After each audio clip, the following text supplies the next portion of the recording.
Dahil sa init ng panahon, naging mainit din ang ulo ng alaga namin. Kaya aksidente tayo ditong nakagat. Nga pala, hindi ito yung asong nakakagat sa atin. Ang aso nga palang ito ay nirescue natin at simula ngayon ako na yung bago niyang amo. Backstory? Sa kadahilanan yung pinanggalingan kasi nito nasasagasahan o hinuhuli yung mga kapatid niya. Kaya naman nag-decide kami ditong ampunin na lang siya. Don't get me wrong, sobrang stress lang kasi talaga itong asong ito at talagang gusto niyang mangagat kapag hinahawakan. Kaya naman unti-unti namin itong itinetrain. Back to the story, aksidente nga tayo dito nakagat ng alaga naming aso. At nga pala guys, babala kapag nakagat ka dito ng aso ay dumiretso na kayo sa pinakamalapit dito na center or hospital. Nang sa ganon makakuha na kayo ng bakuna. In my case, kailangan ko na kasi dito makakuha ng bakuna pero dun sa center na libre, kailangan pa daw pumila na matagal. At ayon sa nakausap ko, baka bukas pa ako dito mababakunahan. Kaya naman pumunta na lang ako dito sa pinakamalapit na hospital para magpabakuna. Oo, medyo may kamahalan pero wala tayong magagawa kaysa maging asong ulol ako. Baka mamaya maglalaway na tayo dyan.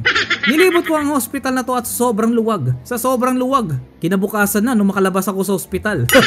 Pina-fill up na rin ako dito ng form na nagsasaad kung kailan ako dito nakagat at maya-maya nakipagkwentuhan muna ako sa doktor. Napasarap yung kwentuhan namin kaya nauwi sa Tagayan. Nag-explain siya dito na kailangan 3 dose daw yung i-inject sa akin. Kaya naman yung first dose natin ay pinaturok ko na talaga. May chart nga pala sila dito na actually kapag nakagat ka pala nang matindi, ilang beses pala ikaw tuturukan dito ng anti-rabies. Buti na lang yung atin 3.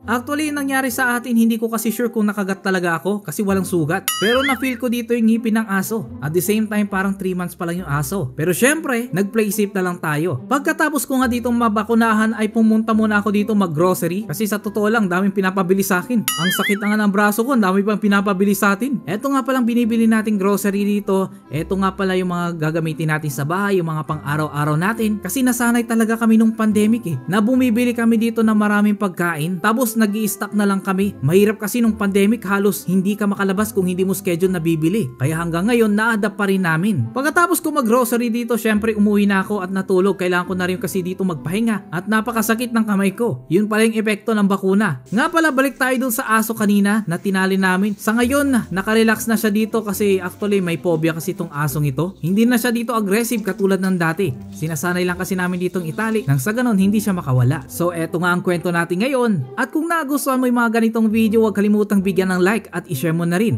Huwag kalimutang mag-follow for more.